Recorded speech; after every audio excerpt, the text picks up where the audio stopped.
The 12 steps form a continuum which takes the alcoholic from a place of rebellion and defiance and denial to a place of surrender and obedience. In order to go from the place of rebellion and defiance to surrender requires a lot of hard work.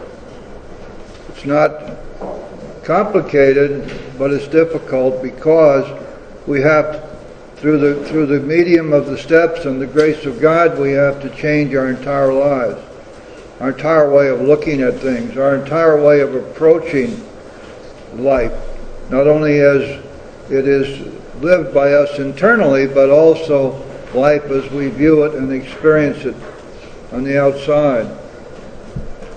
Now, in the second step, we took a major leap forward for many people because for them it meant that it became necessary to at least be willing to admit the possible existence of a higher power, of a commanding, all-powerful spirit of the universe. It even became necessary in the second step to recognize that this power is personal enough to each of us that God can restore us to sanity. Which means that for most of us, the idea that there is a God and that He is powerful enough to restore us to sanity, for many of us this was a major leap forward. But of course that does not solve the problem. It's only the beginning of the solution.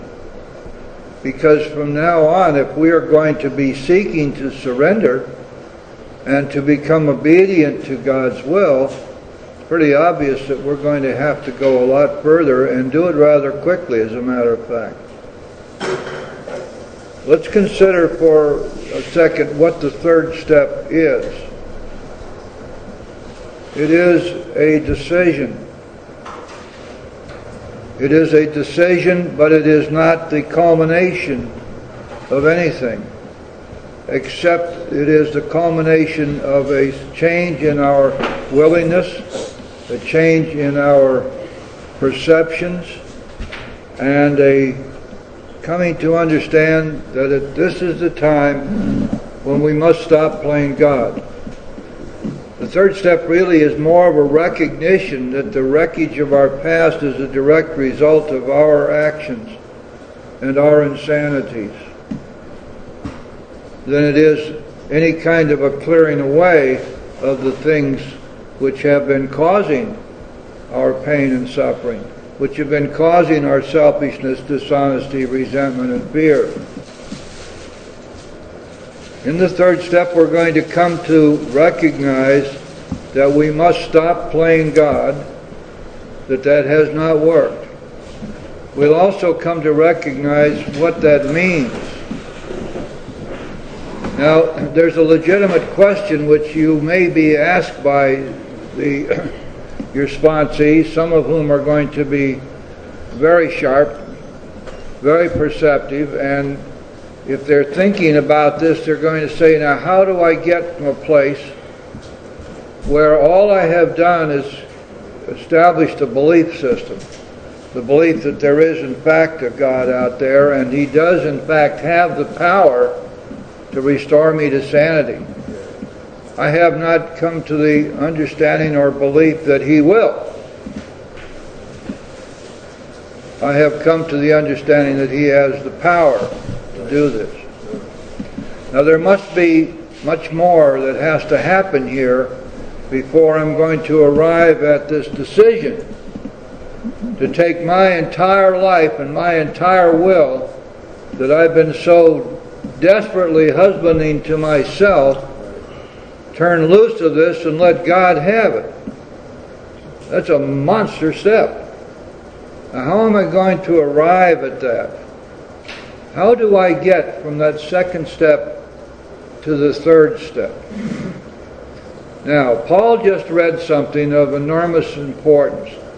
And oftentimes I think we let these three pertinent ideas just go flying by without thinking what they're really saying.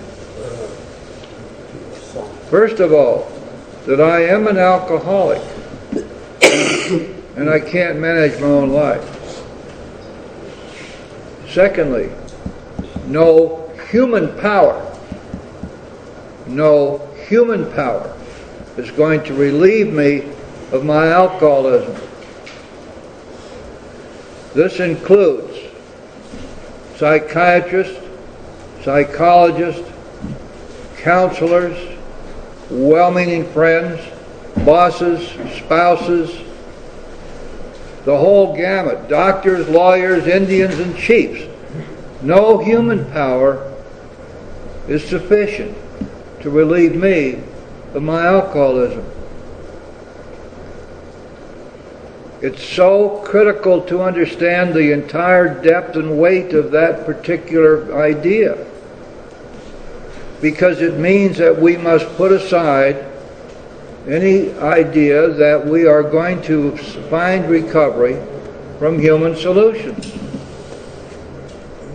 There are so many examples of this, but let's cite just one of them so that we keep this in mind, and you will probably want to use this with your sponsees. The man who was responsible for Abby Thatcher being released from the court system and not incarcerated for life in a mental institution for the terminally alcoholic. That man's name was Roland Hazard. Now, we've talked about Roland in the past, but I want to remind you the Roland H. story is critical here because it illustrates this point dramatically. Roland Hazard had every advantage. He was the scion of a very wealthy East Coast family. They had major businesses, and Roland was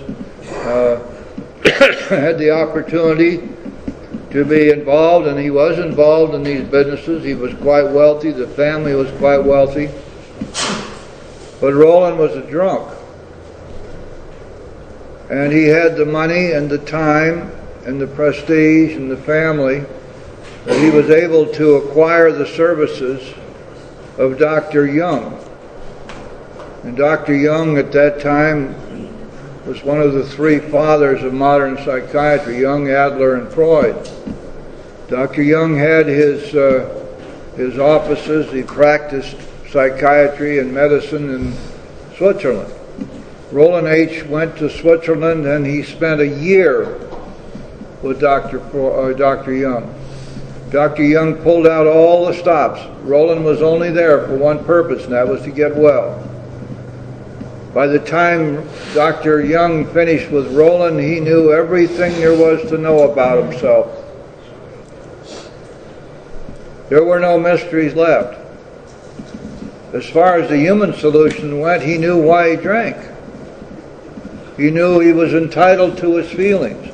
He knew about stuffing feelings. He knew about dysfunctional families. He knew about abuse in his childhood. He knew all this stuff. He knew about the ups and downs of mood swings. I don't know what they call it today, but used to be manic depressive swings. All the stuff he knew.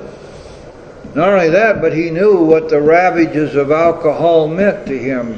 He knew that if he did not stop drinking and continue to stay sober, that this alcohol would kill him. He knew all that, and he had had enough experience as a drunk that he realized that when he drank, he could not control his drinking. And when he went on a bender, he got progressively worse, and that his physical condition was deteriorating as well as his mental condition. He knew all that. And Dr. Jung finished up with him and let him go, and he came back to the United States, and in 2 months he was drunk.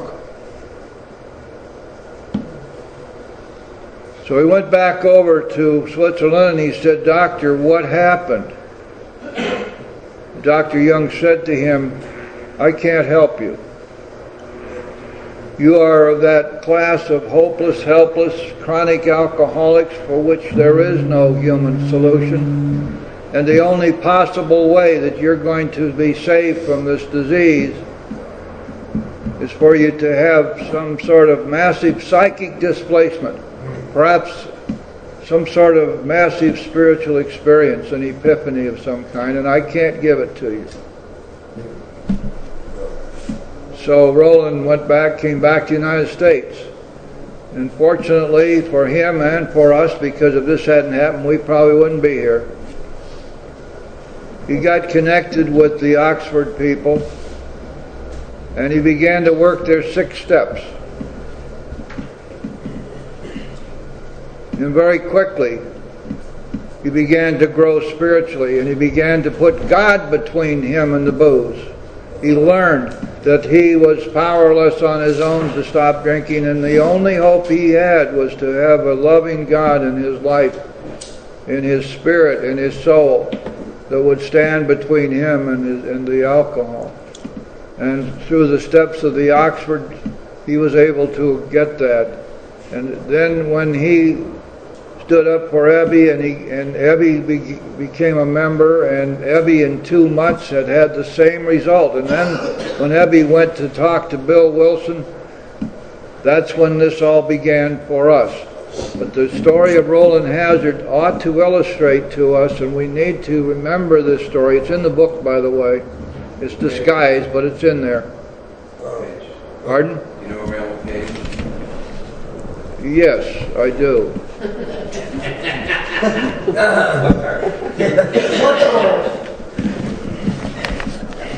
I believe you'll find on page 28.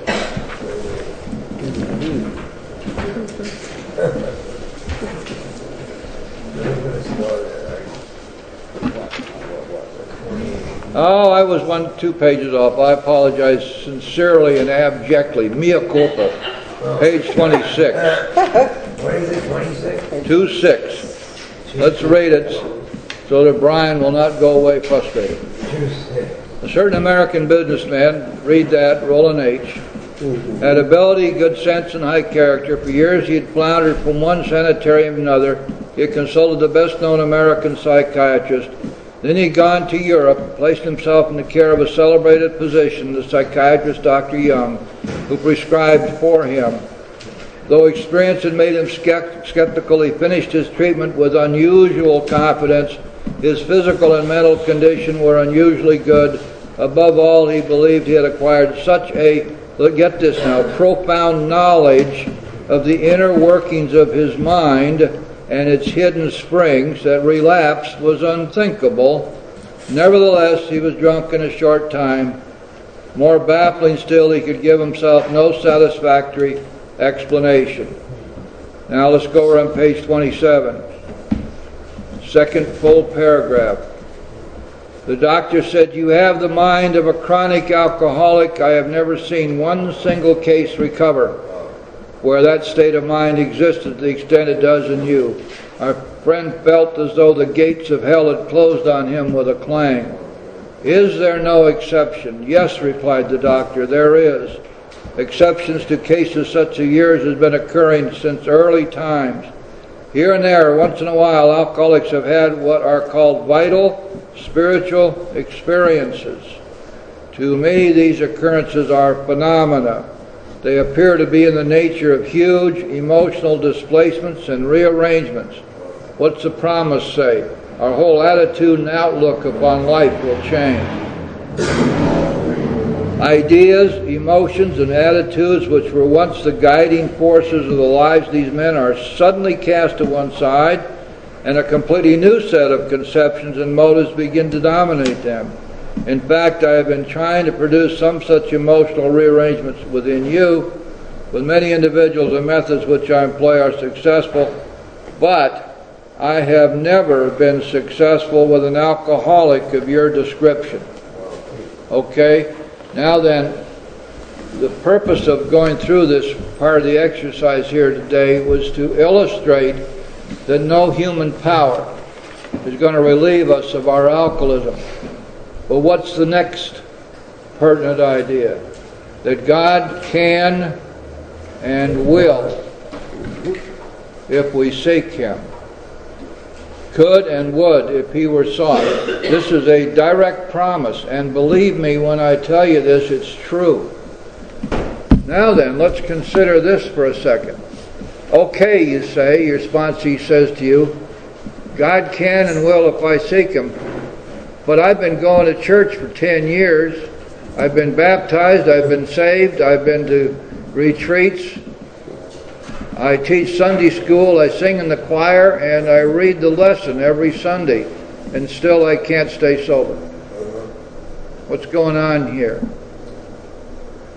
Well, we say, maybe you're not seeking God in a way which has so far been effective for you. But we have the solution. It's simple. Work the steps. Because the 12 steps are the way we seek God. And here's the beautiful part about it. When we do that, it never fails. And it's simple. Why should that be so? Simply because these 12 steps are spiritual principles, restated as steps of action. The same spiritual principles you hear in every church, synagogue, and temple. But they're stated as things we ought to be, not as things we ought to do. We can be told to be good. We walk out of the church and we say, that's right, I need to be good. I need to be more spiritual. I need to have more of the milk of human kindness. I need to be merciful. I need to be loving. And an hour later we wake up to the fact that we don't know how to do that. Because all of these things are wonderful attributes, but they are not the actions that we must take. The actions that we must take are set forth in our 12 steps. And if you will look back through all of ecclesiastical and religious literature of any kind and description, whether you're a Hindu, Buddhist, Catholic, Protestant, Jewish, Muslim, doesn't matter. All the same spiritual principles will be found in all of the writings of all of these religions. But with one exception, and this is the exception which is cured, solved by the Big Book and by the 12 steps. All of these writings tell us how we are to be. They do not tell us how to get there. They may suggest to us that we will get there through faith, and perhaps some do. But I can tell you that there have been many attempts in the churches to establish 12-step programs without the 12 steps, recovery programs. Some called things like Alcoholics for Jesus. It was around for a long time, but nobody ever got past about the third year. And there was a lot of preaching and witnessing going on, but no sobriety. And this is not to lay any kind of a trip on the churches at all. It's just simply a fact. That's why I wrote the 12 Steps for Christians, because the people I was working with in the church recognized that there had to be a practical program of action which would bring us in line with the provisions right here. That God can and will if we seek Him. And we go about seeking God by doing those things which are going to free us from the things which block us from God. That will be our insanities, our defects of character, and our guilts. And the way the 12 steps are set up, it becomes very simple. It is a straightforward, not metaphysical in any sense, just straightforward, mechanical thing that we do. First, we find out what's wrong with us. Then we admit what's wrong with us.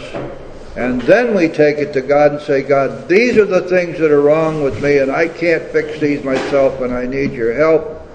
And the people we've harmed, we go out and set matters straight. And when we've done all that, we enter the world of the Spirit, we are cleansed and released from those things which block us from God, and we become God conscious, and then we get to go on from there for the rest of our lives, continuing to improve our conscious contact with God and carry His message out to other alcoholics and others in the world. And when we do that, we not only stay sober, but we have a life beyond anything we could ever imagine for ourselves.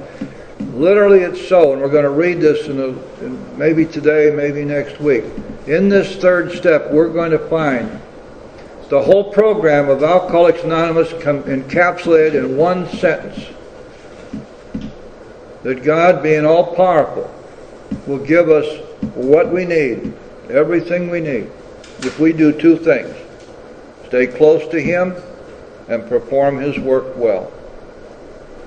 Stay close to Him, perform His work well. You'll find it on page 63 in the first paragraph at the top of the page. Page 63, first full paragraph, top of the page. Think about it for a second. That's the whole program. First I have to get close to God, and I do that through the first 9 steps. Then I must stay close to Him, and I do that through prayer, meditation, and service, and inventory. And then I must perform His work well, and I carry the message. What paragraph is that? Top paragraph on page 63. Okay, now then, God can and will if He is sought. The next 2 words on your page, on page 60, let's look at those 2 words. These are of great significance, and we're going to spend some time now considering what those 2 words mean. Find the 3 pertinent ideas. Just underneath the 3 pertinent ideas on page 60, you will find 2 words. The first 2 words of the sentence: being convinced. Everybody find that? Yes. Being convinced of what? When Bill originally wrote this, you remember in the original manuscript he wrote, if you've gotten to this point and you're not convinced, reread this book to this point, and if you're still not convinced, throw this book away. And the editorial board said, no, Bill, we're not going to go that far. So they changed it to 2 words, being convinced. Now then, let's see what we need to be convinced of. Well, it makes it pretty obvious. We've got this much of the book that we've already covered, right? In an essence, then, we need to be convinced of everything that we have found in this book up to this point. Is it epitomized somewhere to make it easier for us to teach? Well, of course it is.